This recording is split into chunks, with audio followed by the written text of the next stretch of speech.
SQ number 1 how the Scotts neighbourhood how কিভাবে the Scots there neighbourhood মানে জানি তো আমরা প্রতিবেশী চারপাশ আশপাশ এদেরকে নেইবারহুড বলে। তো নেইবারহুডকে ওয়াজ ডেসক্রাইব বর্ণনা করা হচ্ছে, অর্থাৎ স্কটদের যে প্রতিবেশী বা চারপাশের যে পরিবেশটা সেটা কিভাবে বর্ণিত হয়েছে ইন দ্য গার্ডেন পার্টিতে কেমন ভাবে বর্ণিত হয়েছে তাদের চারপাশটা সেইটা আমাদের বলতে হবে, অর্থাৎ স্কটদের চারপাশ কেমন ছিল। অথবা এই প্রশ্নটা অন্যভাবে আসতে পারে, or how the Scotts neighbourhood how কিভাবে Scotts neighbourhood was the greatest possible eyesore. Greatest মানে কি সব থেকে আমরা বেশি জানি কোনো কিছুকে গ্রেটেস্ট বলা হয়, পসিবল মানে জানি আমরা সম্ভবত, আইশোর মানে কি আইশোর হচ্ছে চক্ষুশুলকে আইশোর বলা হয়।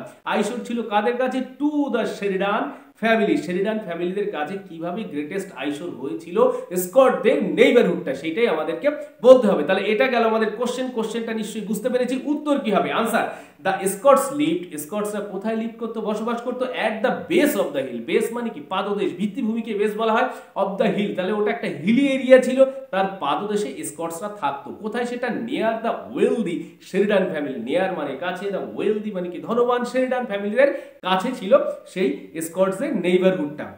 আচ্ছা তারপরে কি? হোয়ার যেখানে প্রভার্টি স্ট্রিকেন মানে কি দারিদ্র, স্ট্রিকেন মানে পীড়িত, তাহলে দারিদ্র পীড়িত ওয়াশার উইমেন মানে কি জানা আমরা ধোবা অর্থাৎ ওয়াশ করে যারা তারা সেই সমস্ত মহিলারা, সুইপার্স থাকতো তারা সেখানে, cobbler lived in the little cottages, lift মানে কি বসবাস করতো, ইন দ্য লিটল কটেজেস মানে তো আমরা জানি লিটল মানে ছোট ছোট, তাহলে কুড়ে ঘর বা কুঠুরি জাতীয় ঘরে তারা বসবাস করতো উইথ দেয়ার ফ্যামিলিজ, তাদের ফ্যামিলিজদের নিয়ে সেখানে। বোঝা গেছে এই পর্যন্ত ক্লিয়ার?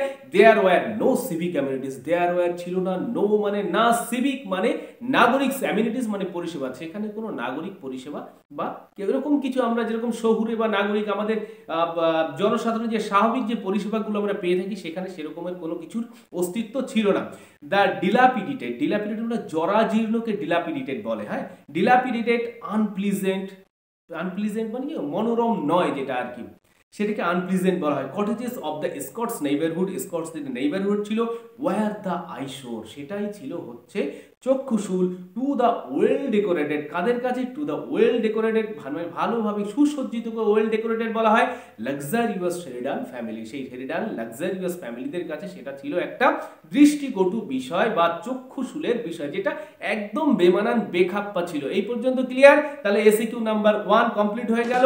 এসিকিউ নাম্বার 2 তে কি আছে? হু ওয়্যার ফরবিডেন, ফরবিড মানে কি নিষেধ করা, ফরবিডেন কাদেরকে নিষেধ করা হতো বা বলা হতো, কাদের মানে অনুমতি ছিল না, অ্যালাউ ছিল না, টু সেট ফুট মানে কি পা রাখা, কাদের পা রাখার অনুমতি ছিল না ইন দ্য স্কটস নেইবারহুড, ওই স্কটসদের নেইবারহুডে তাদের যাওয়ার অধিকার ছিল না বা কাদের বারণ ছিল সেটা বলতে হবে। হোয়াই কেন? আনসার কি? The children of the Sheridans, children তাহলে ওই শেরিডান ওয়েলদি চিলড্রেন্স যারা মানে ওয়েলদি শেরিডান ফ্যামিলি যে চিলড্রেন বাচ্চা কাচ্চাগুলো ছিল, the children of the Sheridans were forbidden, তারা নিষিদ্ধ ছিল টু সেট ফুট সেখানে রাখা, অর্থাৎ পা রাখা তাদের জন্য নিষেধ ছিল ইন দ্য স্কটস নেইবারহুড। তাহলে ফার্স্ট পার্টের উত্তরটা হয়ে গেল, স্কটসদের নেইবারহুডে তাদের পা রাখার কোনো অ্যালাউ ছিল না, অর্থাৎ অনুমতি ছিল না, পারমিশন ছিল না। দে ওয়্যার ফরবিডেন তাদেরকে নিষেধ করা হতো টু গো দেয়ার সেখানে যেতে, ইন দ্য ফেয়ার কিসের ভয়? In the fear that they might মানে সম্ভবত কি মেয়ে পসিবিলিটি বোঝানোর জন্য মেয়ে বোঝানো হয়, তার পাস্ট টেন্সে বা পাস্ট ফর্মে সেটাকে মাইট বলা হয়, তাই তো? দে মাইট ক্যাচ, তারা ক্যাচ করতে পারে বা ধরে নিতে পারে দ্য রিভোল্টিং ল্যাঙ্গুয়েজেস, অপভাষা বাজে ভাষা সেইটাকে তারা ক্যাচ করে নিতে পারে বা ধরে নিতে পারে অফ দ্য লোকালিটি ওই এলাকার। এইটা হচ্ছে উত্তর। কেন তাদেরকে যেতে বারণ করা হতো? বোঝা গেছে? ক্লিয়ার? নেক্সট তাহলে কোশ্চেন নাম্বার 3, এসএকিউ নাম্বার 3 তে আমাদের কি আছে দেখি। হাউ ডিড লরা ফিল, কিভাবে ডিড লরা ফিল মানে অনুভব করা, অর্থাৎ কি অনুভব করেছিল, কি অনুভব হয়েছিল Lawler? Looking at the dead body, দেখে অ্যাট দ্য ডেড বডি মৃতদেহটাকে দেখে, কার? অফ মিস্টার স্কটের ডেড বডি দেখে লরার কেমন অনুভূতি হয়েছিল বা কি অনুভব হয়েছিল সেটা আমাদেরকে বলতে হবে।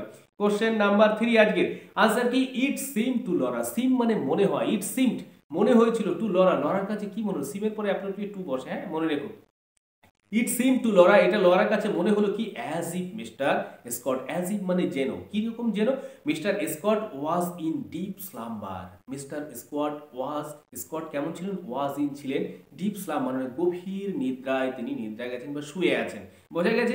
ড্রিমিং সামথিং মানে হি ওয়াজ ড্রিমিং সামথিং, যেন কিছু সে স্বপ্ন দেখছিল এরকম একটা, পিসফুলি খুব শান্তিপূর্ণভাবে। তাহলে লরা সেই মৃতদেহের সামনে গিয়ে এই ফিলিংসটা হলো। ফিলিংটা বুঝতে পারছো কি? আচ্ছা, হিজ আইজ ওয়ার ক্লোজড, তার চোখগুলো বন্ধ ছিল, যেমন মৃত মানুষ হয় যেমন, অথবা খুব গভীরভাবে ঘুমে থাকলে যেমন হয় সেটা। হেড ওয়াজ সাঙ্ক, মাথাটা কেমন? সাঙ্ক মানে একদম বালিশের মধ্যে, নরম বালিশের মধ্যে যেমন ভাবে গ্রথিত থাকে সেরকম ভাবে head was sunk in the pillow, pillow মানে কি বালিশ, বালিশের মধ্যে সেইভাবে মাথাটা বসানো ছিল। ইন লরাস ওয়ার্ড, সেইটা এই যে দৃশ্যটা ইন লরাস ওয়ার্ড, সেটা লরা কেমন ভাবে ব্যক্ত করেছে বা বর্ণনা করেছে? হি লুকড, অর্থাৎ সেই মৃতদেহটাকে লুকড মনে হচ্ছে কি ওয়ান্ডারফুল, বিউটিফুল। কেন কি হয়েছে সেটা আমরা পরের কোশ্চেনগুলোতে, আনসারগুলোতে আমরা জেনে নেব কেন সে এরকম ভাবে মনে করছিল। ওয়ান্ডারফুল, ওয়ান্ডারফুল মানে আমরা জানি চমৎকার, মার্ভেলাস, কোনো কিছুকে ওয়ান্ডারফুল বলি আমরা, চমৎকার, ওয়ান্ডারফুল, বিউটিফুল, সুন্দর লাগছে, অর্থাৎ সে যেন একদম গভীরভাবে নিদ্রা গেছে এবং একটা খুব সুন্দর স্বপ্ন দেখছে, যেখানে এই যে ক্লাস ডিস্টিংশন, দরিদ্রতা বা দারিদ্র বা পভার্টি স্টিকেন একটু আগে বললাম, এই সমস্ত কোনো কিছুই তাকে আর স্পর্শ করবে না। এই সমস্ত সেন্স থেকেই ওয়ান্ডারফুল, বিউটিফুল মানে এই বিষয়গুলো তার মাথার মধ্যে ঢুকেছিল। আচ্ছা নেক্সট, তাহলে নেক্সট কোশ্চেনে যাই। What does Laura realise, what does Laura realise করলো, রিয়েলাইজ করা কি আমরা বুঝতে পারি বা অনুভব করাকে, কোনো কিছুকে বুঝতে পারাকে রিয়েলাইজ করা বলে। At the end of the story the garden party, garden party যে গল্পটা শেষ হয়ে গেল সেখানে লরা কি রিয়েলাইজ করলো সেটা আমাদেরকে বলতে হবে। Answer, as the story progresses, as যেমন যেমন স্টোরিটা প্রোগ্রেস করছে অর্থাৎ এগিয়ে যাচ্ছে, লরা রিয়েলাইজেস, লরা রিয়েলাইজ করছে, মনে করছে বা বুঝতে পারছে, অনুভব করছে কি?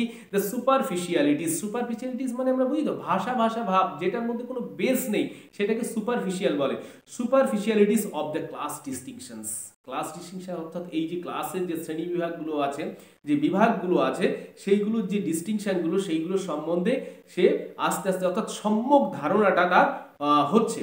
কিরকম? যেটা আর কি হচ্ছে সঙ্গে, fleeting nature of life, fleeting nature জানি আমরা, ফ্লিটিং নেচার অফ লাইফ, লাইফের যে জীবনের যে ফ্লিটিং নেচার অর্থাৎ সদা পরিবর্তনশীল, সেটা সবসময় যে কোনো সময় পরিবর্তন হয়ে যেতে পারে, যে কোনো দিকে টার্ন নিতে পারে, সেইটা সে বুঝতে পারছে। তাহলে fleeting nature of life is all the same, একই রকম, টু অল দ্য ক্লাসেস, সমস্ত ক্লাসের প্রতি সমানভাবে প্রযোজ্য।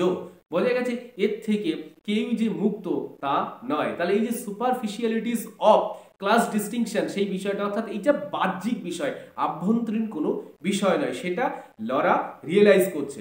যা এবার নেক্সট লাইনে দেখো, death does not distinct, death মৃত্যু, ডাজ নট ডিস্টিংক্ট, ডিস্টিংক্ট মানে কি শ্রেণীবিভাগ করে না, between the poor and the rich, তাহলে ধনী এবং দরিদ্রের মধ্যে কোনো বিভাজন মৃত্যু কখনো করে না, অর্থাৎ মৃত্যু সবার জন্যই সমানভাবে এসে হানা দেয়। ইট ইজ ইনএভিটেবল, এটা অবশ্যম্ভাবী, এটা লরার রিয়েলাইজেশন একদম at the end of the story. Clear? আজকের একদম লাস্ট কোশ্চেন, লাস্ট এসিকিউতে এসে গেছি আমরা, সেটা কি? Who was the protagonist of the story, who was the protagonist, protagonist কাদের বলা হয়? যে কোনো একটা গল্পের ধরো তার মধ্যে একটা মেসেজ আছে, সেই মেসেজটা যে তুলে ধরে বা মেলে ধরে আমাদের কাছে পেশ করে তাকেই প্রোটাগনিস্ট বলা হয়। সেটা সাধারণত সে একটা সেন্ট্রাল ক্যারেক্টার হয়, অর্থাৎ গল্পের বা যে কোনো প্লটের যে সেন্ট্রাল ক্যারেক্টারটা থাকে, যে আমাদেরকে বুঝিয়ে দেয় যে গল্পের মেসেজটা কি বা এই যা কিছু ঘটলো তার মেসেজটা কি, মূল বক্তব্যটা কি, সেই হলো প্রোটাগনিস্ট। তাই এখানে who was the protagonist of the story, এই গল্পের প্রোটাগনিস্টটা কে? The garden party, of course Laura হবে, সেটা আমরা জানছি। হাউ প্রোটাগনিস্ট পারসেপশন, প্রোটাগনিস্টের পারসেপশন অ্যাবাউট লাইফ, জীবন সম্বন্ধে, অ্যান্ড ডেথ, মৃত্যু সম্বন্ধে, ওয়াজ চেঞ্জড, কিভাবে পরিবর্তিত হয়েছিল সেটা আমাদেরকে বলতে হবে। একদম সব থেকে গুরুত্বপূর্ণ কোশ্চেন আমাদের আজকের দিনে বলা যেতে পারে। আনসারে চলে যাই আমরা। The central character, central character মানে একদম কেন্দ্রীয় চরিত্রকে সেন্ট্রাল ক্যারেক্টার বলা হয়, জানি আমরা। কে ছিলেন? Laura Sheridan, Laura Sheridan is the protagonist, protagonist তাহলে সেই হচ্ছে অফ দ্য স্টোরি গল্পের the garden party, garden party. Laura's sudden encounter, লরার সাডেন মানে হঠাৎ বা দৈবাতকে সাডেন বলা হয়, এনকাউন্টার মানে মুখোমুখি হওয়া, সামনাসামনি হওয়া, উইথ ডেথ মৃত্যুর সঙ্গে, in the form of mister Scotts dead body, কি ফর্মে সে মৃত্যুর মুখোমুখি হলো বা সামনে, অর্থাৎ মৃত্যু যে একটা বিষয় আছে সেটা সম্মুখীন হলো কিভাবে সে, in the form of mister Scotts dead body, স্কটসের ডেড বডিটার রূপ ধরে, অর্থাৎ তার কাছে মৃত্যু যেন তার সামনে এসে দাঁড়ালো, সঙ্গে সঙ্গে কি করলো? চেঞ্জড হার পারসেপশন, সেটাই অর্থাৎ তার ডেড বডিটাই চেঞ্জড মানে পরিবর্তন করে দিল, হার পারসেপশন মানে ধারণা, অফ লাইফ অ্যান্ড ডেথ জীবন এবং মৃত্যুর সম্বন্ধে তার যা ধারণা ছিল সেগুলোকে সম্পূর্ণ বদলে নিল at the very end of the story. At the very end, একদম সব শেষে গল্পের এই স্টোরি অর্থাৎ এই গল্পের শেষে তার জীবন এবং মৃত্যু সম্বন্ধে যে ধারণা ছিল, পারসেপশন ছিল, সেটাকে সম্পূর্ণ পরিবর্তন করে দিল। তো এইটা নিয়ে একটা তোমাদের ডেসক্রিপটিভ টাইপ কোশ্চেন হতে পারে, সেখানে আরো বেশি ভালো করে বর্ণনা করা যাবে, সেটা আমি নেক্সট কোনো ভিডিওতে করব। আশা করি তোমাদের আজকের এই 5টা এসিকিউ ভালো লেগেছে। আর এই নিয়ে সর্বমোট তোমাদের 35 এসিকিউস কমপ্লিট হলো। তো তোমরা যদি পরপর দেখো, আমি পরপরই একদম গল্পটা যেভাবে এগিয়েছে আমি এসিকিউ গুলোকেও সেইভাবেই এগিয়ে নিয়ে গেছি। তোমরা যদি শুধু এসিকিউ গুলোকে ফলো করো, প্লেলিস্ট ধরে ধরে ফলো করো, তোমাদের এই গল্পটার একদম অন্তর্নিহিত অর্থাৎ ভিতরে কি আছে বুঝতে কোথাও অসুবিধা হবে না। আর যদি কোনো কোশ্চেন এর একটু এদিক ওদিকও হয়ে যায়, তোমরা গুছিয়ে লিখে আসতে পারবে, এটা আমার বিশ্বাস। আর সেটা তোমাদের তৈরি করে দিতে পারবো বলে এটা আমার বিশ্বাস। তোমরা আমার সঙ্গে থাকো, আমি তোমাদের সঙ্গে আছি। অবশ্যই ভালো থাকো। আবার কথা হবে নেক্সট এপিসোডে।